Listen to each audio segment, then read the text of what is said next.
This is the word that I, Isaiah the son of Amoz, saw concerning Judah and Jerusalem. Now it shall come to pass in the latter days that the mountain of the Lord's house shall be established on the top of the mountains, and it shall be exalted above the hills, and all nations shall flow to it. Many people shall come and say, Come, and let us go up to the mountain of the Lord, to the house of the God of Jacob. He will teach us his ways, and we shall walk in his paths. For out of Zion shall go forth the law, and the word of the Lord from Jerusalem. He shall judge between the nations, and rebuke many people. They shall beat their swords into plowshares, and their spears into pruning hooks. Nation shall not lift up sword against nation, neither shall they learn war any more. O house of Jacob, come and let us walk in the light of the Lord.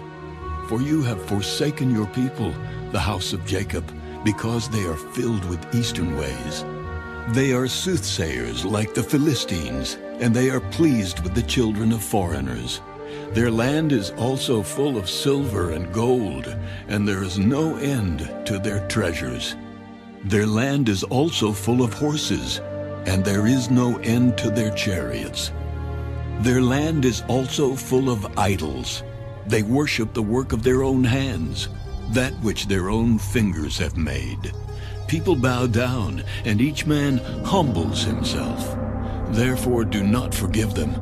Enter into the rock, and hide in the dust from the terror of the Lord and the glory of his majesty. The lofty looks of man shall be humbled. The haughtiness of men shall be bowed down.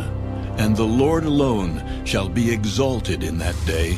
For the day of the Lord of hosts shall come upon everything proud and lofty, upon everything lifted up, and it shall be brought low, upon all the cedars of Lebanon that are high and lifted up, and upon all the oaks of Bashan, upon all the high mountains, and upon all the hills that are lifted up, upon every high tower, and upon every fortified wall, upon all the ships of Tarshish, and upon all the beautiful sloops.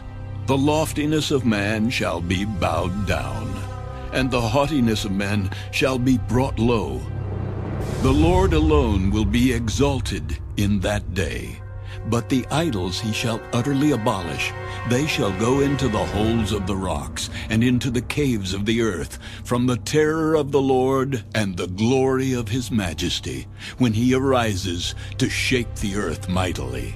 In that day a man will cast away his idols of silver and his idols of gold, which they made, each for himself to worship, to the moles and bats, to go into the clefts of the rocks, and into the crags of the rugged rocks, from the terror of the Lord and the glory of his majesty, when he arises to shake the earth mightily.